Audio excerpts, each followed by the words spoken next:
तपते रेगिस्तान में ऊंचे ऊंचे रेत के टीलों के बीच एक पुराना मिट्टी का घर बना हुआ था।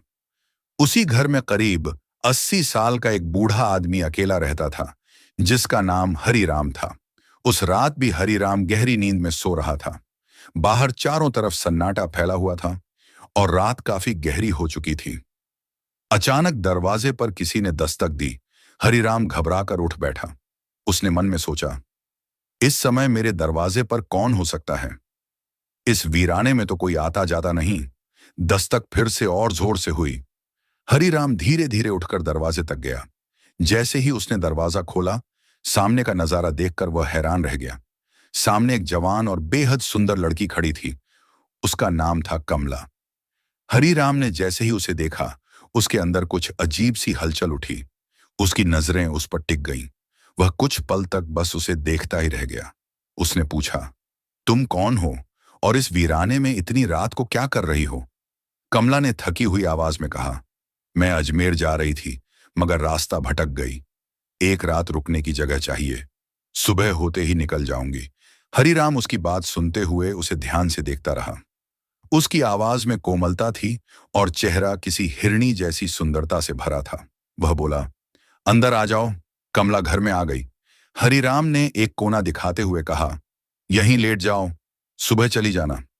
कमला वहीं लेट गई, लेकिन रात के आखिरी पहर में उसे महसूस हुआ कि कोई उसके पास खड़ा है। उसने धीरे से आंखें खोलीं। देखा कि हरिराम वहीं खड़ा है और उसे अजीब निगाहों से देख रहा है। कमला डर गई, बोली, क्या हुआ? यहां क्यों खड़े हो? हरिराम बोला, कुछ नहीं, तुम्हें ठंड लग रही होगी, मैं चादर देने आया था।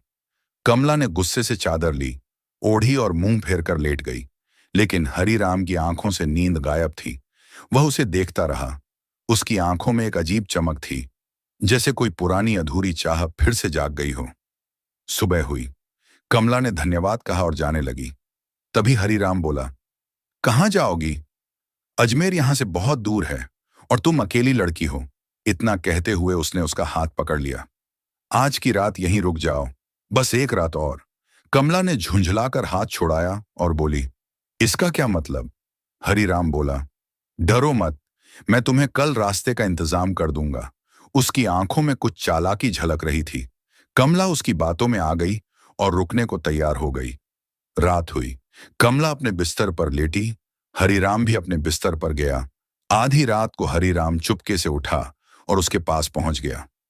वह कुछ देर तक उसे देखता रहा, फिर धीरे से उसके माथे पर हाथ फेरने लगा।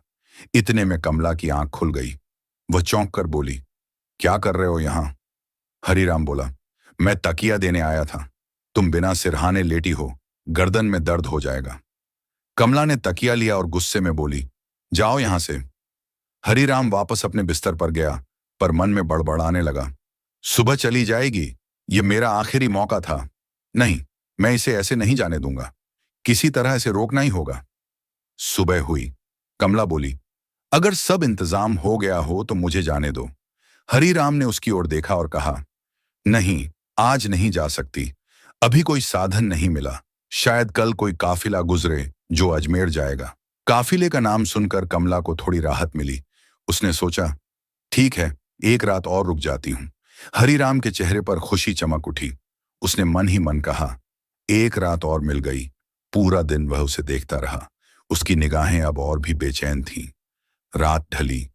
कमला अपने बिस्तर पर लेटी, हरिराम भी अपने बिस्तर पर, लेकिन उसकी आंखें छत पर नहीं, कमला पर थीं।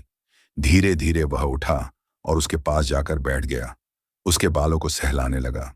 अब उसकी आंखों में सिर्फ चाह नहीं, बल्कि कोई पुरानी बुझी आग की लपटें थीं। इतने में कमला की आंख खुली और वह चीख पड़ी। हरिराम ने झट से उसका मुंह दबा दिया ताकि आवाज बाहर न जाए। फिर जल्दी से अपने बिस्तर पर लौट गया, जैसे कुछ हुआ ही ना हो।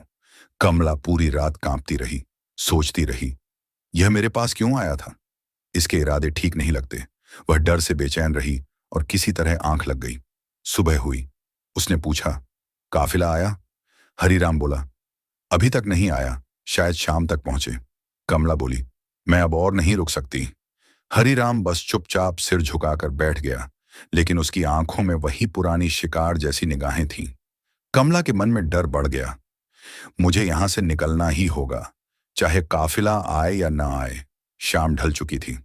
कमला उसकी ओर बढ़ ही रही थी कि हरिराम खुद उसके पास आ गया। वह बोला, लगता है अब काफिला सुबह तक ही आएगा। मैंने सोचा तुम्हें बता दूं, उनके पास बहुत सामान होता है, इसीलिए वे धीरे धीरे चलते हैं। आज की रात तुम यहीं रुक जाओ। कमला का गुस्सा फूट पड़ा। उसने तेज स्वर में कहा, मैं अब और नहीं रुक सकती। चाहे काफिला आए या ना आए, मैं अभी निकल रही हूं। अब मुझसे बर्दाश्त नहीं होता। हरीराम थोड़ा और पास आया और बोला, थोड़ी देर में अंधेरा हो जाएगा। तुम जवान लड़की हो, इस रेगिस्तान में रात को कहां जाओगी? यहां जानवर भी घूमते हैं। अगर कुछ हो गया तो? उसके लहजे में चिंता कम, चालाकी ज्यादा थी। कमला को अब पूरा यकीन हो गया कि यह उसकी नई चाल है।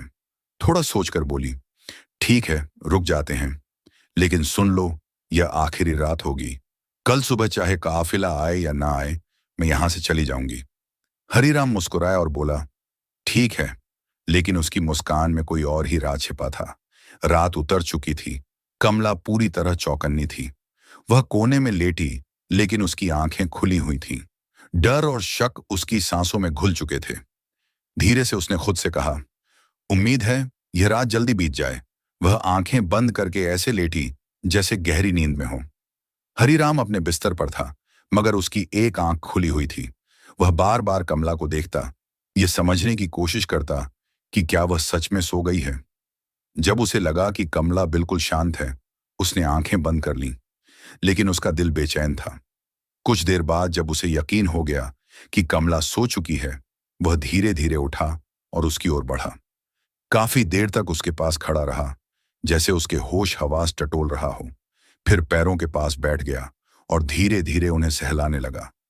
उसी पल कमला की आंखें थोड़ी खुल गईं। हरीराम समझ गया और तुरंत पीछे हट गया। फिर उसने उसके माथे को सहलाने की कोशिश की। अचानक कमला ने आंखें पूरी खोल दी। उसने करवट ली और चेहरा दूसरी ओर कर लिया। कुछ बोली नहीं, लेकिन उसके जिस्म की हरकत बता रही थी कि वह जाग चुकी है। हरीराम चुपचाप अपने बिस्तर पर लौट आया। उसकी धड़कनें तेज थीं, मगर चेहरे पर कोई पछतावा नहीं था। सुबह हो चुकी थी। कमला उठी और सीधे हरीराम के पास पहुंची।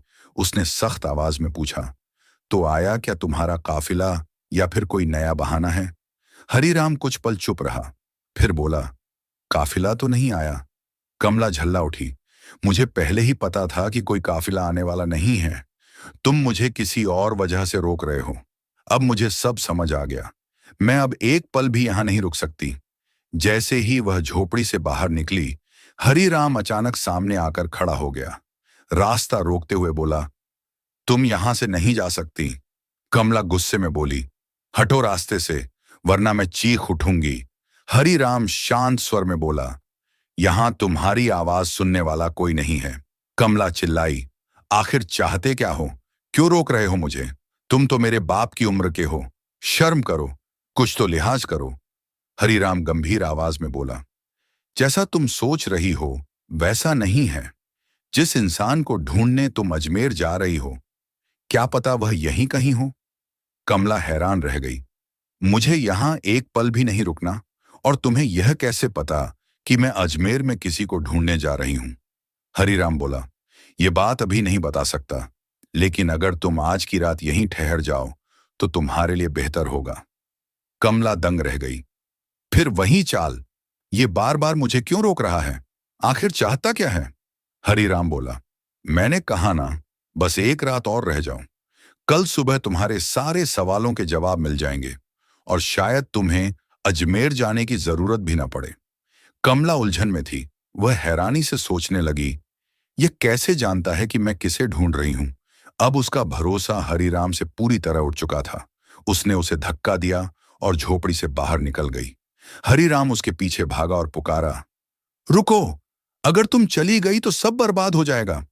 कमला काफी दूर जाकर थक कर बैठ गई। उसकी सांसें तेज थीं, लेकिन मन में डर और बेचैनी अब भी थी। अचानक पीछे से हाँफता हुआ हरीराम पहुंचा। उसका लहजा अब भी रहस्यमय था। वह धीमे लेकिन दृढ़ स्वर में बोला, मैं आखिरी बार कह रहा हूं, अगर तुम वापस उस घर में रह जाओ तो शायद तुम्हें अजमेर जाने की जरूरत न पड़े। कमला ने थके मगर सख्त लहजे में कहा, अगर कोई बात है तो साफ साफ क्यों नहीं बताते? हरीराम ने गहरी सांस ली और बोला, यह बात अभी नहीं बता सकता। अगर अभी कह दूं तो सब बर्बाद हो जाएगा, लेकिन इतना जरूर कह सकता हूं कि तुम अपने पति को तलाशने निकली हो। कमला यह सुनकर सन्न रह गई। उसकी